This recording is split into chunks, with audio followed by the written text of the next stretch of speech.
We have done experiments where we attracted certain life which doesn't have any texture of earthly life. And how do you conduct these experiments? I used certain people to invite them into their bodies, and what happened there is totally unbelievable for people. I have to admit, I was stepping into an area where I don't know a damn thing. Right. So you could make a mistake and take somebody's life or your own life or something like that. What's up, guys? So today we are going to be discussing heaven, religion, and demons. And all this coming from an interview between Joe Rogan and Sadhguru. If you guys don't know who Joe Rogan and Sadhguru are, you have probably been living under an internet rock for the past 10 years. But Joe Rogan has probably the biggest podcast in the world right now. And Sadhguru is a guru who has a humongous following, not only on the internet, but in general. And a lot of people really love his stuff. And I might not necessarily agree with the things that Sadhguru teaches, but he is very entertaining to listen to. So today we're going to be watching some clips where they discuss things like heaven,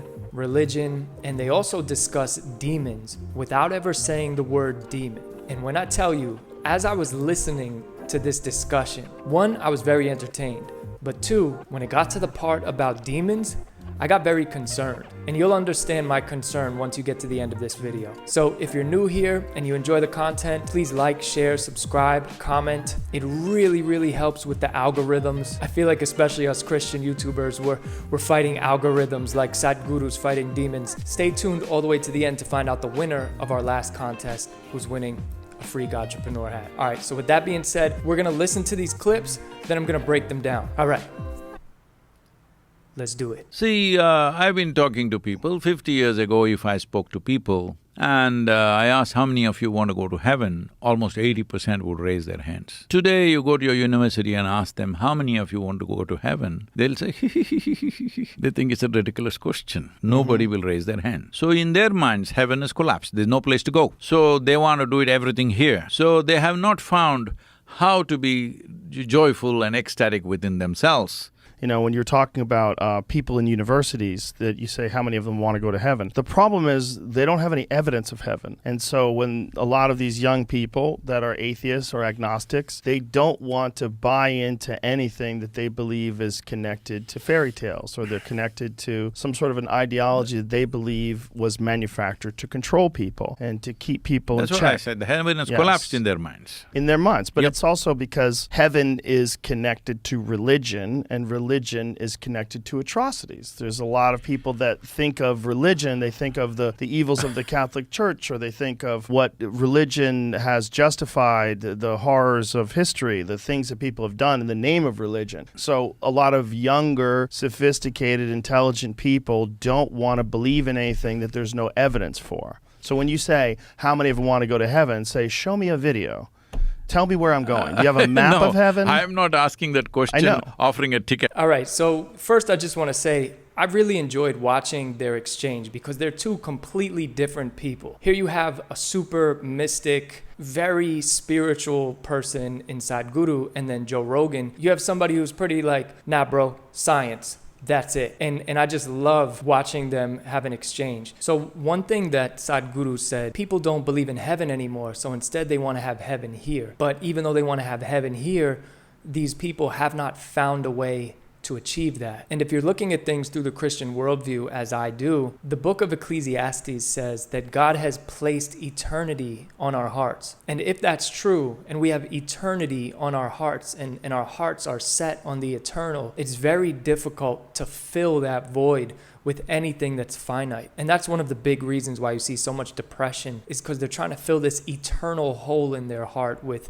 the finite things of this world. And that's literally impossible to do. You can find pleasure here. You can find meaning here. You can find all of that here, but it's temporary. And if we want to speak about heaven as eternal, you're not going to find that in temporary things. Now, when Joe brought up how these kids in college, how they don't want to believe in heaven because there's no evidence of it, and then they also say they don't want to buy into religion because of what they believe about it. So here you have a moment of truth that is slipped in there casually. They don't want to believe because they already have a preset belief about something, in this case, religion. Even though Joe doesn't say it, he means Christianity, and you'll see that as we go through this. So they don't want to believe it because of what they believe about it. They believe it was created to control people. But here's the truth.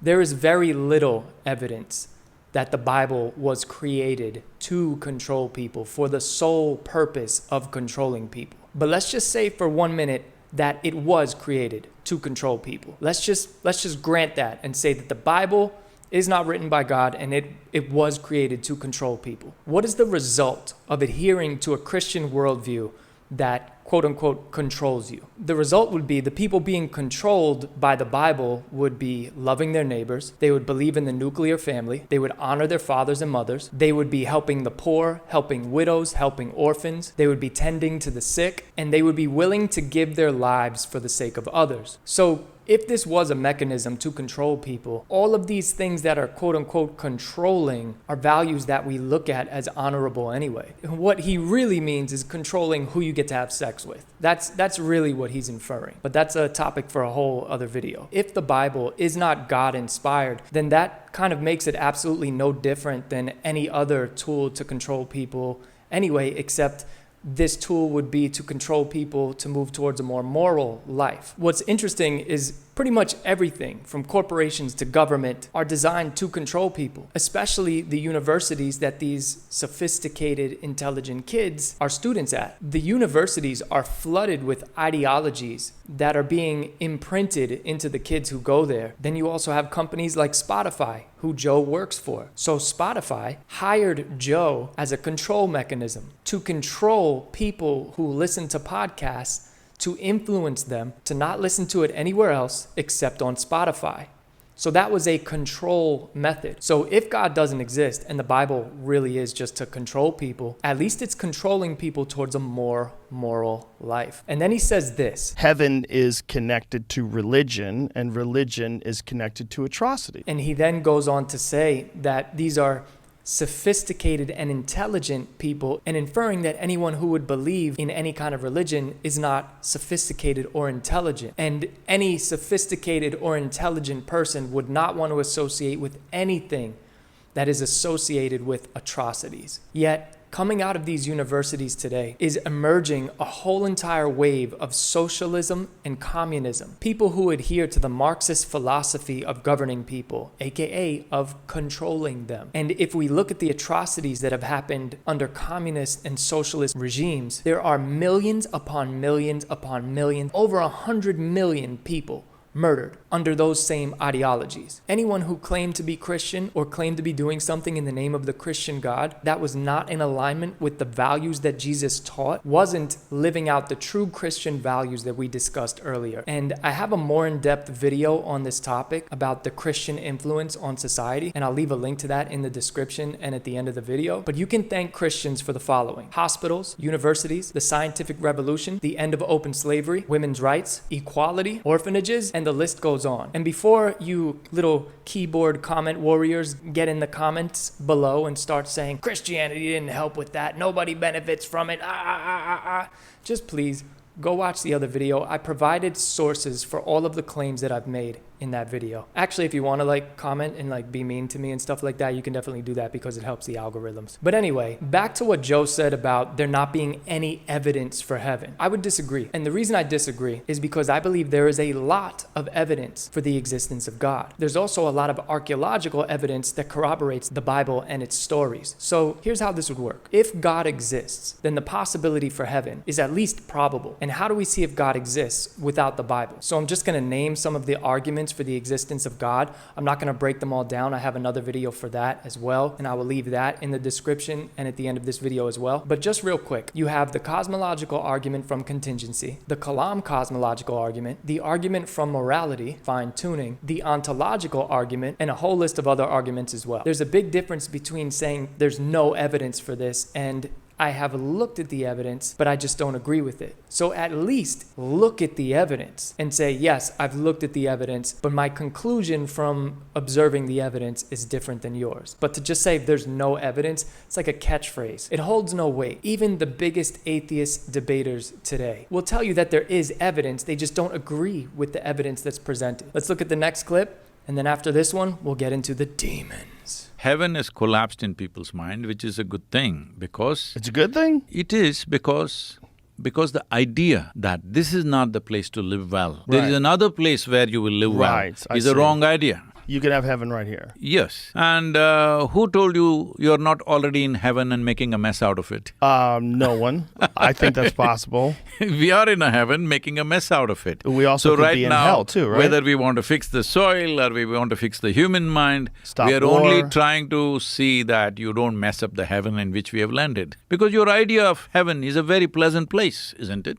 Yes. This place, this planet Earth is very pleasant except for the human beings who creating unpleasantness among each other. Well, this sounds like a great concept. Sounds like a great concept, except it's pretty flawed. Now, when Sadhguru says this isn't the place to live well, first we have to ask, what does he mean by well? Does he mean morally well, morally right, or does he mean well as in comfortable? And if he means morally right, being morally upright is not comfortable. It's peaceful in your spirit because you have a more clear conscience, but it's not comfortable. Fighting for complete comfort in this world is a losing battle, especially when so many people will purposely make you uncomfortable in order for them to be more comfortable. Affirming that we are in heaven right now, but we're making a mess of it, is a bold claim to make. He then goes on to say that Earth is a heavenly place and we're the ones that are messing it up. The people are the ones ruining it. And although I do agree that people are ruining stuff here, definitely, I'm sure I've ruined some things for some people in my life, and I probably will continue to do so, forgive me. But let's just take his hypothesis for a second, that we are the ones messing up heaven, because what is heaven but a pleasurable place? Look,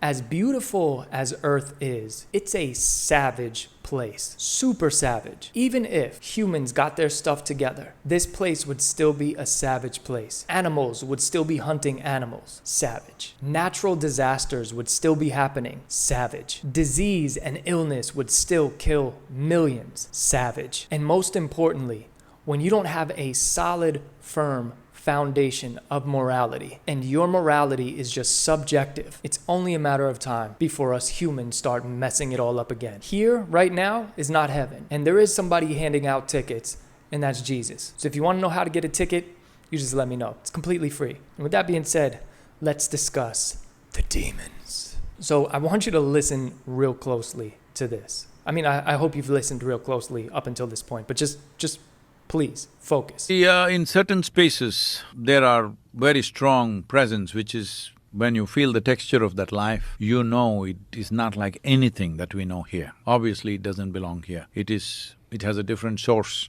than the life that we are. This is the yogic sciences. This will confuse people if we go that far because people are thinking yoga is for backache, yoga is for health. We've already established that's not the case. Yoga means you know the texture of life, but there are some lives which don't have the texture, which are totally different. We have done experiments where we attracted certain life which doesn't have any texture of earthly life. And how do you conduct these experiments? I used certain people to invite them into their bodies, and what happened there is totally unbelievable for people because I'll tell you a simple thing. I invited a certain life into one person's body. The weather was already like nearly zero, kind of sub-zero kind of atmosphere. It was in Tibet. And I kept a bowl of water about 3 inches above the head. And when this life entered and I tried to hold it within that body, you won't believe, the person is lying down on the ground, on wet soil, they just put a bed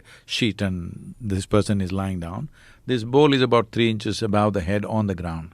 The water started boiling. There were over 200 people watching the water boiling because it created so much heat. Then I let it go because it could burn up the person, fuse out that person in some way. Because the moment it felt trapped, it created such heat. The water is actually boiling 3 inches away. I have to admit, I was stepping into an area where I don't know a damn thing. Right. So you could make a mistake and take somebody's life or your own life or something like that. Do you think they're extraterrestrial? Do you think they're interdimensional? Do you think they're spirits? They're not spirits. No? No. Anything that's related to the planet, we will just know immediately. It's not like something that's from somewhere else. It is definitely from somewhere else. These are crazy things, man. Why do you want me to speak about? These are crazy things, man. So the first thing that I want you to notice is how they discuss how yoga is not just for like backaches and weight loss, and that there's a spiritual side to it. Now, I know in the United States, yoga has been super commercialized to the point where real yogis are losing their minds about this stuff. Now, just to be clear, I am not the Christian who, when I see somebody doing yoga, is automatically like, you devil worshiper, ah. That's not me. But what you guys have to understand is that you cannot separate the spiritual side of yoga from the physical side of yoga because they are one. And here's a quote from, and I'm probably going to mess this name up, Professor Subhas Tiwari. Definitely messed that up. But he says, quote, "The effort to separate yoga from Hinduism must be challenged because it runs counter to the fundamental principles upon which yoga itself is premised." Basically, you cannot separate the two. Now listen to what he said about this entity that he experienced. I invited a certain life into one person's body. He attracted this thing by inviting it into somebody else's body. Sadhguru then went on to say that while he was trying to keep this thing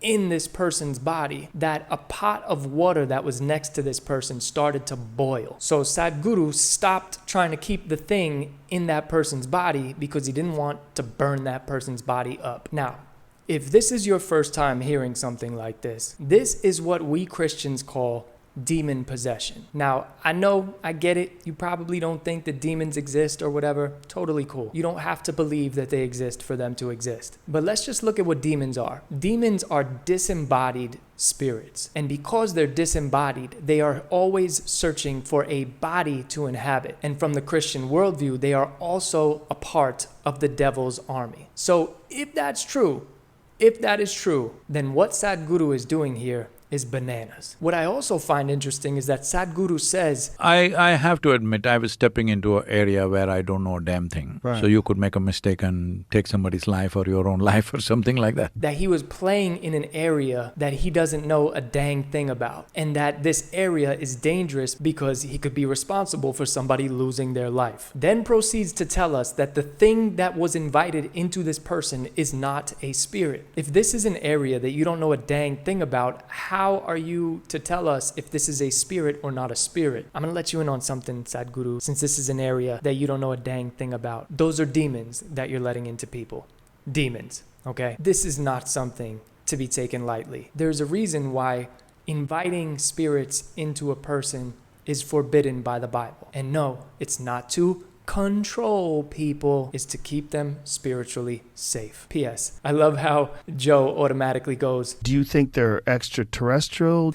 like right to the aliens, right to them. So anyway, in conclusion, what did we learn here? What did we learn? We learned, 1, there is evidence for God's existence, and if God exists, then heaven exists. 2, it is unsophisticated and unintelligent to claim that there is no evidence for the existence of God. And I didn't even touch on the whole, how do you expect to find evidence for the supernatural using the tools created to study the natural world? It's a whole different discussion. Anyway, 3, the positive impact that Christianity has had on the world doesn't discount the atrocities that people have made who claim to be Christians. But we are not to judge a philosophy by the people who abuse it. We are to judge it by the philosophy itself. 4, we are not living in heaven right now. 5, there are spiritual implications to yoga. And the 6th thing that we've learned is that we need to pray for both of these people. So with that being said, thank you guys for being here. Shout out to Alexia Mendez for winning a Godtrepreneur Dad hat. Send me a message with your address and which one you want, and I'll get that over to you ASAP. And finally,